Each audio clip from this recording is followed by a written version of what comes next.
चुनाव का परिणाम जो भी हो, परिवर्तन का दौर शुरू हो चुका है। और मैं आप सबके माध्यम से उन तमाम साथियों को जिनको लगता है कि वो ये कर लेंगे वो कर लेंगे, उनको बताना चाहता हूँ परिवर्तन का दौर शुरू हो चुका है। कोशिश कीजिए कि मुद्दों की राजनीति पे आ जाइए, नहीं तो पब्लिक जो है वो परिवर्तन जरूर करेगी। बहुत बहुत नमस्कार। और इस पत्रकार वार्ता के माध्यम से सबसे पहले तो मैं मीडिया के अपने तमाम साथियों, चाहे वो प्रिंटिंग मीडिया थी चाहे वो इलेक्ट्रॉनिक मीडिया थी, सबका आभार भी व्यक्त करूंगा और सबको बड़ी मुबारकबाद भी दूंगा कि जम्मू कश्मीर के विधानसभा चुनावों के दौरान मीडिया जो है वो लगातार ग्रामीण क्षेत्रों से जुड़े हुए मुद्दे, ज़मीनी स्तर के जुड़े हुए मुद्दे जो है वो उठाती रही है और शायद पॉलिटिकल लीडरशिप को मजबूर किया है कि वो मुद्दों पे बात करे। तो ये बहुत बड़ी बात है। मैं इसके लिए तमाम मीडिया के साथियों का आभार भी व्यक्त करूँगा, उनको मुबारकबाद भी दूँगा। दूसरा, मैं आप सबके माध्यम से भारतीय चुनाव आयोग और उसके साथ साथ हमारा जो जम्मू कश्मीर का चुनाव आयोग था, जो डिस्ट्रिक्ट इलेक्शन ऑफिसर्स थे, रिटर्निंग ऑफिसर्स थे, सेक्टोरल मैजिस्ट्रेट थे, असिस्टेंट रिटर्निंग ऑफिसर्स थे, उन सब का और तमाम वो अधिकारीगण जिन्होंने इस इलेक्शन को संपन्न करने में अपना योगदान दिया, मैं सबको मुबारकबाद दूंगा। बड़े शांतिपूर्ण तरीके से चुनाव हुए हैं और हमारी खास करके जो हमारी बेल्ट फोर्सेस हैं, आर्म्ड फोर्सेस हैं, चाहे वो सेंट्रल आर्म्ड फोर्सेस रही हो, चाहे वो जम्मू कश्मीर पुलिस रही हो, उन सब ने बड़ी मुख्य भूमिका निभाई है। हमारे बीडीसीज ने बड़ी, जो हमारे जो विलेज डिफेंस गार्ड थे, उन्होंने बड़ी इंपॉर्टेंट भूमिका निभाई है। तो सबको जो है वो इस चुनाव की मुबारकबाद है। और बतौर इंडिपेंडेंट कैंडिडेट मुझे उधमपुर वेस्ट से चुनाव लड़ने का मौका मिला। मैं अपने आप को बड़ा सौभाग्यशाली समझता हूँ। बहुत अच्छा अनुभव रहा है, लोगों के बीच जाने का मौका मिला, लोगों के मुद्दों को जानने का मौका मिला। और एक बहुत बड़ी कंस्टिट्यूंसी थी उधमपुर की, तो सबसे बड़ी कंस्टिट्यूंसी थी जिसमें पूरा का पूरा जो है उधमपुर म्यूनसिपैलिटी, उधमपुर शहर, आसपास का एरिया, पंचारी मोंगरी से लेकर जिबतासी तक का सारी बेल्ट थी। तो काफ़ी अच्छा अनुभव रहा। तो मैं सबको जो है इसकी मुबारकबाद देता हूँ। उम्मीद है कि जो है वो जनता से बहुत सारा प्यार मिला है, पिछले कुछ समय में बहुत सपोर्ट मिली है, पब्लिक ने जो बहुत सारे इश्यूज़ को रेज़ किया है। और मैं आपके सबके माध्यम से यही कहना चाहूँगा कि अब जो है, क्योंकि चुनाव हो चुके हैं तीनों चरण के, और जो है वो हमारी जो इलेक्ट्रॉनिक मशीन्स थी जो वोटिंग के लिए यूज़ हुई, वहाँ पे जो है वो पैक हो चुका है कि पब्लिक का आदेश क्या है, पब्लिक का फैसला क्या है, वो तो 8 तारीख को सामने आएगा। बट आप सबके माध्यम से मैं अपने साथियों को, अपने मतदाता जो हैं उनको ये जरूर कहना चाहूँगा, पहले तो सब मतदाताओं को मुबारक है कि उन्होंने जमहूरियत को मजबूत करने के लिए अपने मताधिकार का प्रयोग किया। बट आप सबके माध्यम से मैं ये जरूर कहना चाहूँगा कि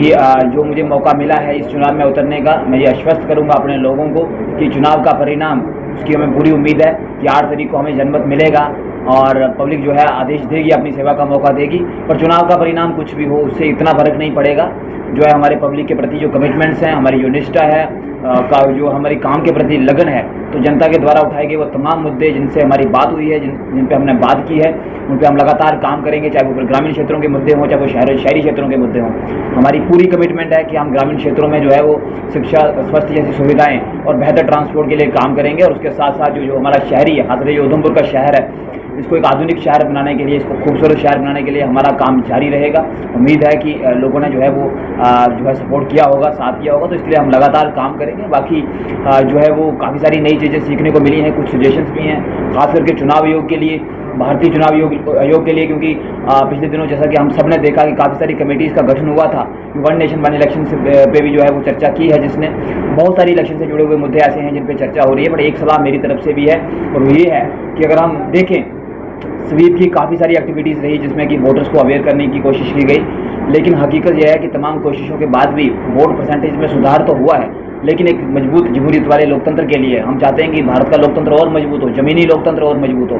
तो उसके लिए मेरी चुनाव आयोग को यही सलाह है कि पहले तो प्रयास किया जाना चाहिए, जब भी चुनाव हो तो ये सुनिश्चित करने का प्रयास करना बड़ा ज़रूरी है कि कम से कम वो तमाम वोटर्स, खास करके हमारे जो लेबरर्स हैं, अगर आप इस वोटिंग को देखेंगे तो आप देखेंगे पहाड़ी क्षेत्रों की ज़्यादातर जो लेबर क्लास थी वो अपने घरों तक नहीं पहुंच पाई, और उनकी कुछ मजबूरियां भी रही होंगी, लेकिन ट्रांसपोर्ट भी एक बहुत बड़ा बैरियर रहा। और लगातार जिस दिन चुनाव हो रहे थे उस दिन लगातार हमें भी फ़ोन कॉल्स आती रही, चुनाव के पहले दिन भी फ़ोन कॉल्स आती रही कि नहीं हम आना चाहते हैं लेकिन बस अड्डा खाली है। हालांकि हमारे जो जितने भी साथी थे, जो हमारे सरकारी अधिकारीगण थे, उनके माध्यम से हमने भी कोशिश की और उन्होंने भी कोशिश की जो है बैकअप देने की, और काफ़ी लोग पहुँचे भी। लेकिन अगर हम देखेंगे तो सवारियाँ इतनी ज़्यादा थी, रिक्वायरमेंट, डिमांड इतनी ज़्यादा थी कि जो अवेलेबिलिटी थी वो बहुत कम हो गई थी। तो चुनाव आयोग को मेरा एक तो ये सलाह रहेगी कि ये इंश्योर करना बहुत ज़रूरी है कि कम से कम जो लेबरर क्लास है, जो कहीं लेह लद्दाख में है, कोई पुंछ राजौरी में है, कोई आउट ऑफ स्टेट जो पल्लेदारी का काम करने के लिए लोग गए हुए हैं, तो इन लोगों को कैसे एकोमोडेट किया जाए, इन लोगों को कैसे इलेक्शन प्रोसेस का हिस्सा बनाया जाए, ताकि ये जमहूरियत को लोकतंत्र करने, जमहूरियत को मजबूत करने के लिए जो है वो अपना कंट्रीब्यूशन दे सके, अपने मताधिकार का प्रयोग कर सकें। वो बहुत इंपॉर्टेंट है।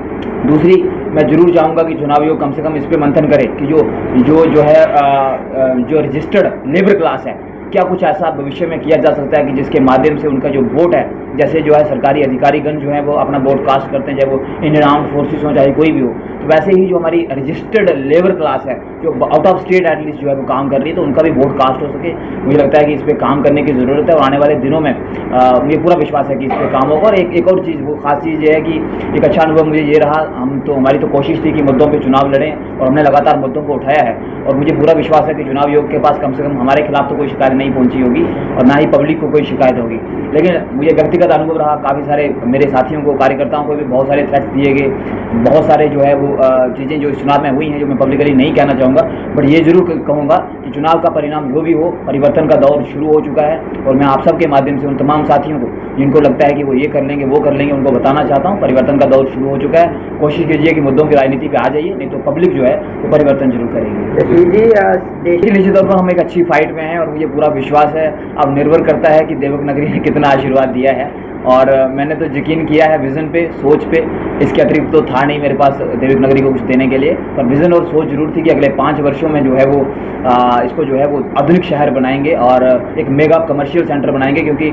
जैसा कि मेरी काफ़ी सारी व्यापारियों से डिस्कस हुआ, चाहे वो वेयर हाउस का मुद्दा था, चाहे वो पार्किंग का मुद्दा था, चाहे वो उसके बाद ट्रैफिक मैनेजमेंट का मुद्दा था, कचरे का मुद्दा था, बिजली पानी का मुद्दा था, ये सारे वो तमाम प्रोजेक्ट हैं जिनको पूरा करना एक आधुनिक शहर के लिए बड़ा ज़रूरी है, इसको कमर्शियल सेंटर के रूप में मजबूत करने के लिए। और इसमें हमारा ही लालच है क्योंकि हमारे बहुत सारे लोग जो है वो जिनकी सीधी निर्भरता उधमपुर जो हमारी देवक नगरी है इस पे है, रोजगार के साधन के लिए। तो हम चाहते हैं कि ये शहर इसका आधुनिकरण हो, नवीनीकरण हो और ये एक नया शहर बने और लोगों को हम बेटर फैसिलिटी दें। तो हमारी कमिटमेंट तो पूरी थी और मुझे उम्मीद है कि लोगों ने विश्वास किया हो। तो अब ये यहाँ तक रहा कंपटीशन का सवाल तो निश्चित तौर पर जो है हमने दिखाया है कि जब आप साफ राजनीति करने पे उतर जाएं तो बड़ी बड़ी जो सरकारें हैं वो भी हिल सकती हैं और ये सिर्फ तभी होता है जब जनता आपको आशीर्वाद देती है। तो निश्चित तौर पर जनता ने आशीर्वाद दिया है, हमने एक न्यूनतम बजट के साथ ये इलेक्शन लड़ी है और न्यूनतम बजट भी इतना है ये तो बाद में पता चलेगा, लेकिन निश्चित तौर पर चुनाव आयोग सबको बताएगा कि किसने कितना पैसा खर्चा है। बट एक न्यूनतम बजट के साथ हमने जो है देश की 2 सबसे बड़ी राष्ट्रीय पार्टियां जो थी उनके साथ चुनाव लड़ा है। उसके लिए मैं अपने लोगों का सदा आभारी रहूँगा कि मुझे उन्होंने ये मौका दिया। तो निश्चित तौर पर हम कंपटीशन में हैं और मुझे ऐसा लगता है कि 8 तारीख को सरप्राइजिंग रिजल्ट जो है वो मिल सकते हैं।